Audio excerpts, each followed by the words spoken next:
Prince Kid ubu ufungiye i Texas muri Leta Zunze Ubumwe za Amerika biravugwa yuko yajyanye mu nkiko leta y'u Rwanda, ariko nyuma yo kuburana hafashwe icyemezo cy'uko agiye kugira gute, agiye koherezwa mu Rwanda.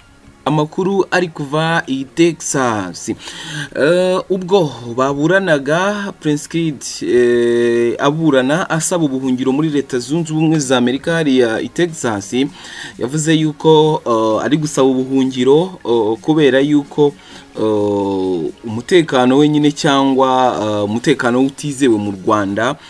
Mu byo yagarutseho yavuze yuko yari afite umushinga yakoraga mu Rwanda, yategura irushanwa rya Nyampinga. Uwo mushinga ukaza kugira bamwe mu bategetsi mu Rwanda bawifuza, kaza kuza kubima bataje kuza guhuza, ngo bigatuma ahimbirwa ibyaha. Ndetse hari andi makuru cyangwa mu bundi buhamya bwatanzwe muri urukiko, umugore we Iradukunda Elisa nawe wabaye Miss, nawe yatanze ubuhamya avuga yuko ubwo yakurikiranaga iby'umugabo we, ibyo yari ari kuregwa ngo yafashwe ku ngufu.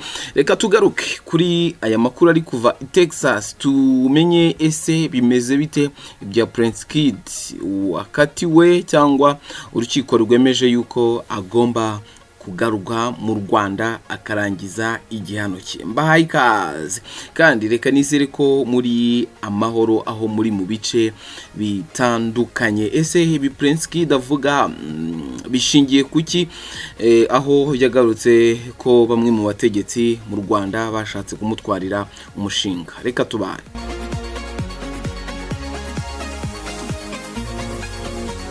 Nkuko nari maze kubigarukaho mu ntangiriro z'iki cyumweru kuwa kabiri tariki ya 18 Ugushyingo 2025 nibwo Kagame Ishimwe Dieudonné uzwi nka Prince Kid n'umugore we Iradukunda Elisa basomewe n'urukiko rwa Texas muri Leta Zunze Ubumwe za Amerika, aho baregaga leta y'u Rwanda kubagerekaho ibyaha. N'ikirego Prince Kid yatanze mu rukiko rwa Texas nyuma yuko muri Werurwe 2025 yakatiwe muri Amerika gufungwa kuko u Rwanda rwari rwaramushyiriyeho impapuro zo kumuta muri yombi. Prince Kid yashyiriyeho izo mpapuro nyuma yuko ubutabera bw'u Rwanda bumuhamije ibyaha byo gukoresha undi imibonano mpuzabitsina ku gahato no gusaba cyangwa gukoresha ishimisha mubiri rishingiye ku gitsina. Prince Kid yagaragaje urukiko rwa Texas ko mu gihe yari afite umushinga wa Miss Rwanda hari abantu bo mu butegetsi bashatse kumutwarira umushinga we ku neza arawubima, bityo bamuhimbira ibyaha kugira ngo bawegukane, aho we avuga ko bamugeretseho kesi zishingiye ku mpamvu za politike. Muri urwo rubanza Prince Kid yavuze ko hari abandi banyapolitike batavuga rumwe n'ubutegetsi bw'u Rwanda bagiye nabo bashyirwaho kesi zibasiga icyasha nkuko nawe byamugendekeye. Ntibyagarukiyeho gusa kuko mu batangabuhamya yifashishije mu rubanza rwe ngo harimo n'umwe mu barwanya ubutegetsi bw'u Rwanda wagiye kumubera umutangabuhamya mu rukiko nkuko amakuru agera ku Kwezi TV abivuga. Muri urwo rubanza kandi Prince Kid afata Miss Mutesi Jolly nk'umuntu wakoreshwaga ngo amushinje ibyaha byose yarakurikiranyweho. Ku rundi ruhande ariko umugore we Iradukunda Elisa yabwiye urukiko rwa Texas ko yafashwe ku ngufu ndetse akanakorerwa iyicarubozo ubwo yarateye intambwe ngo amenye iby'umugabo we akurikiranyweho. Mu isomo ry'urubanza urukiko rwa Texas rwavuze ko bitashoboka ko mu byo Prince Kid yagaragarije urukiko haburamo ikijyanye n'ifatwa ku ngufu ry'umugore we wamukurikiranaga ubwo yarafunze.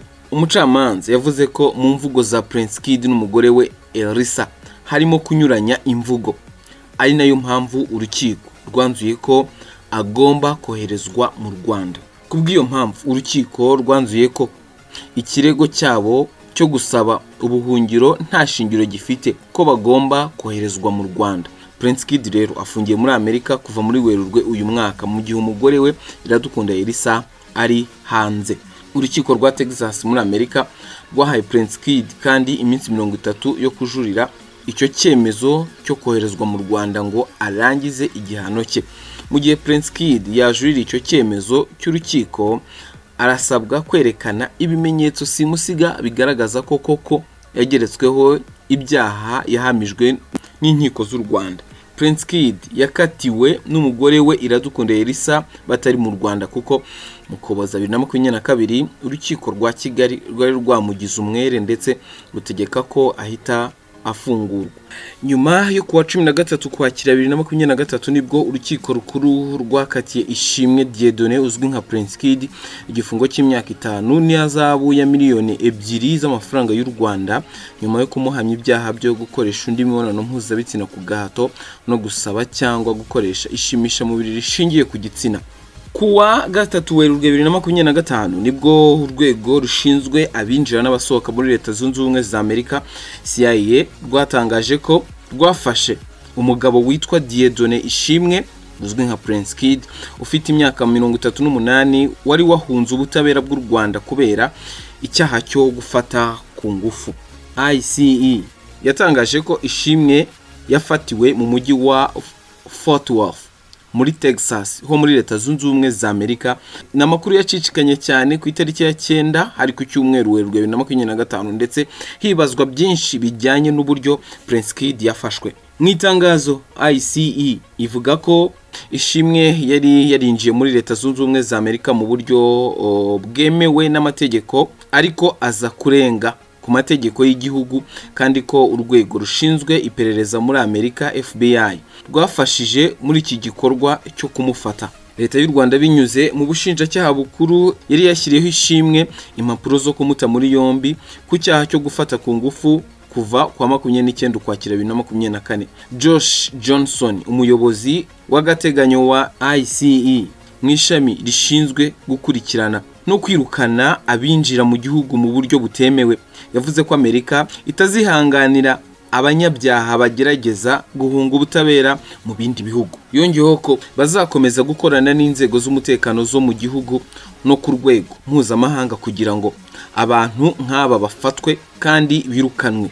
Kuri ubu Ishimwe afungiye muri ICE yarategerejwe ko hafatwa icyemezo cyo kumwohereza mu Rwanda. Ubwo kuwa mbere tariki ya 10 Werurwe 2025 urwego rw'igihugu rw'ubugenzacyaha RIB rwerekaga itangazamakuru abantu 7 bakurikiranyweho ibyaha by'ubwambuzi bushukana. Umuvugizi w'uru rwego Dr Murangira Bitieri yabajijwe kuri dosiye ya Prince Kid ndetse n'uburyo yafashwemo. Mu gusubiza Dr Murangira yagize ati ubutumwa dutanga nta official communication itangazo twari twabona kuri ibyo bintu, twabisomye nk'uko namwe mwabisomye, ngira ngo official communication niboneka muzabimenyeshwa. Kwa 13 Ukwakira 2025 nibwo urukiko mu mujyi wa Kigali rwari rwahanishije igifungo cy'imyaka 5 Ishimwe Dieudonné Prince Kid nyuma yo kumuhamya icyaha cyo gusambanya undi ku gahato. Prince Kid yaburanye ahakana ibirego byose ndetse na bamwe mu bakobwa bavuguruje ibyo bari baratangarije mu bugenzacyaha bandika inyandiko yemeza ko batigeze bahohoterwa. Ariko umucamanza mu rukiko rw'ubujurire yavuze ko inyandiko zanditswe n'abakobwa imbere ya noteri bavuga ko batahohotewe zidafite agaciro bityo ko ntacyo zifasha uregwa. Ubundi reka tunagaruke ku cy'amategeko ateganya ku muntu wakatiwe n'inkiko ariko ntiyigaragaze ngo akore igihano cye. Itegeko nimero 68/2018 riteganya ibyaha n'ibihano muri rusange. Ingingo yaryo ya 75 ivuga ku busaze bw'igihano cy'igifungo. Iyi ngingo ivuga ko igihano cy'igifungo kitarenze ku mezi 6 gisaza mu gihe cy'imyaka 2. Igihano cy'igifungo kingana cyangwa kirenza amezi 6 ariko kitarenza imyaka 5 gisaza mu gihe cy'imyaka 10. Igihano cy'igifungo kirenze imyaka 5 ariko kitari burundu gisaza mu gihe cy'imyaka 20. Igihano cy'igifungo cya burundu ku byaha bisaza gisaza mu gihe cy'imyaka 30. Ingingo ya 77 yo ivuga ko ubusaze bw'igihano cy'ihazabu. Iyo ingingo ivuga ko igihano cy'ihazabu y'amafaranga y'u Rwanda atarenze ibihumbi 500, naho igihano cy'ihazabu y'amafaranga y'u Rwanda ari hejuru y'ibihumbi 500 gisaza mu gihe cy'imyaka 10. Bivuze ko mu gihe Prince Kid atarishyikiriza RCS ngo akore igihano yakatiwe, byasaba ko yazamara imyaka 10 igihano yakatiwe ndetse n'ihazabu yasabwe bigasaza. Ubwo nyuma y'iyo myaka nta kibazo na kimwe yaba afitanye n'urukiko hagendewe kuri izo ngingo zombi. Prince Kid biraza kuza kugenda biti. Dukurikije ibyo byose nkubwiye, reka dutegereze n'iki kigiye gukorwa kugira ngo haze kuza cyangwa hakurikizwa amategeko. Prince Kid we ari kuvuga yuko cyangwa yareze leta y'u Rwanda, ndetse anavuga yuko nyine ari gusaba ubuhungiro muri Leta Zunze Ubumwe za Amerika, ariko urukiko rwo rukavuga yuko we n'umugore we batari guhuza imvugo, kuko umugore we aravuga yuko mu gihe yakurikiranaga Prince Kid umugabo we afunze, yafashwe ku ngufu ndetse agakorerwa n'ibindi bintu bibi.